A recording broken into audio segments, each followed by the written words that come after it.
Hello mga kaibigan, ngayon po gagawa ako ng napakadaling gawing dessert, coffee jelly. Ayan, super easy coffee jelly. Ayan, eto na. Naluto ko na yung coffee jelly natin. Mini sago, condensed milk, cafe, instant coffee, tsaka evaporated milk, tsaka all-purpose cream. Ayan lang mga ingredients natin. Ito guys, yung coffee jelly, nakalagay dito sa 1 liter. 1 liter water.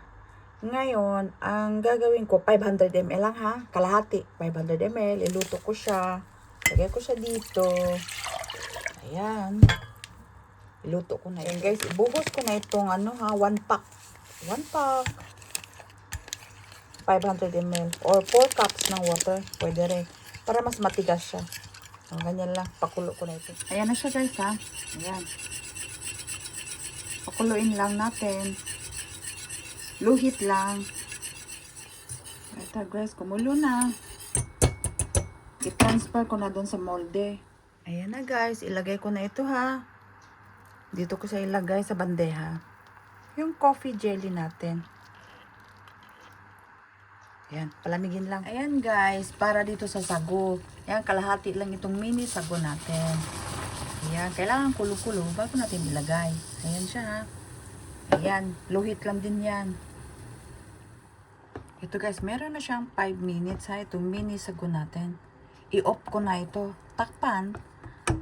Hanggang sa another 5 minutes naman. Ayan. I-off ko na yan at takpan na. Ito na mga kaibigan ha. May 5 minutes na. Tingnan nyo. Hugasan ko na ito.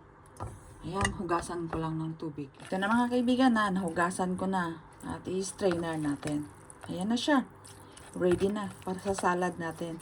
Coffee, jelly, sago salad. O yan na. Ayan, ayan siya. Matigas na yung ano natin. Hindi hiwa-hiwain na natin ng ganito. Uy.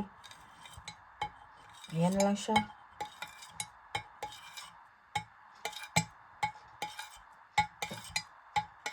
Na mga kaibigan na nahiwa ko na. Ayan na siya oh. Maliliit lang. Ayan. Ang coffee jelly natin. O diba? Dali-dali. Ayan na siya. Ayan, unahin ko itong all-purpose cream natin. O, kailangan malamig. Ganito pala oh. Buti na lang nakapagpadala ako. Galing Pinas pa ito eh. Dito ginagamit ko, nata. Whipped cream ba? Whipped cream. O, ngayon, gumamit ako na all-purpose cream. Wow, ganyan lang.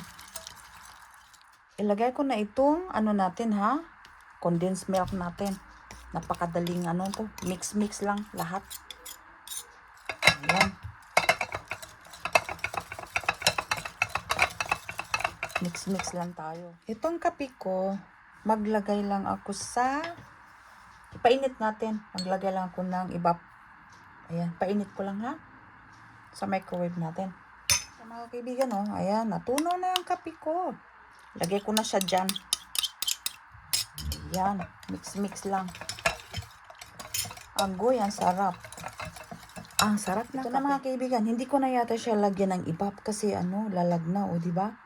O, tama na itong 1 pack na all-purpose cream, 1 cup na condensed milk, at saka yung kafe. At saka kunting ibap lang. O, hindi ko na siya ilagay. Ngayon, ilagay ko na itong yung natin, kape natin. Hindi ko na siya lagyan ng ibap. Ayan.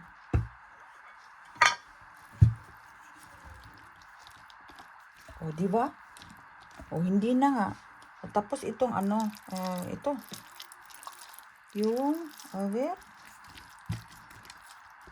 mini sago. Mix-mix lang tayo.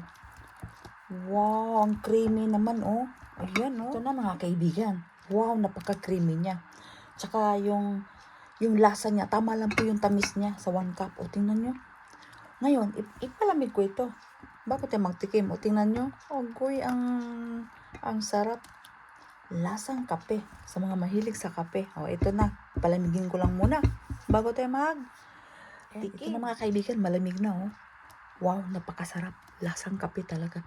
Ngayon, magtikim tayo. Ayan, magtikim tayo ha. Ayan siya. Magtikim na tayo. Sa cafe jelly, coffee jelly. Creamy coffee jelly, ayan. Agoy.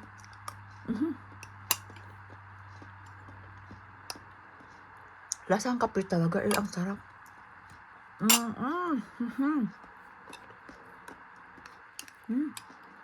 Ito ang gusto ko, napakasimple lang. Napanghimagas ba? Na dessert. Napaka-creamy niya. Tingnan mo. Sarap talaga.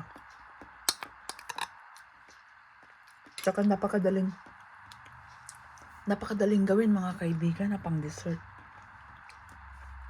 10 minutes, meron ka ng dessert, diba? Sarap. Kaya, pwedeng pang pang dessert sa Pasko. Kaya maraming salamat mga kaibigan sa panonood nyo sa video ko. God bless po sa ating lahat at enjoy cooking lang po tayo mga kaibigan. Bye-bye!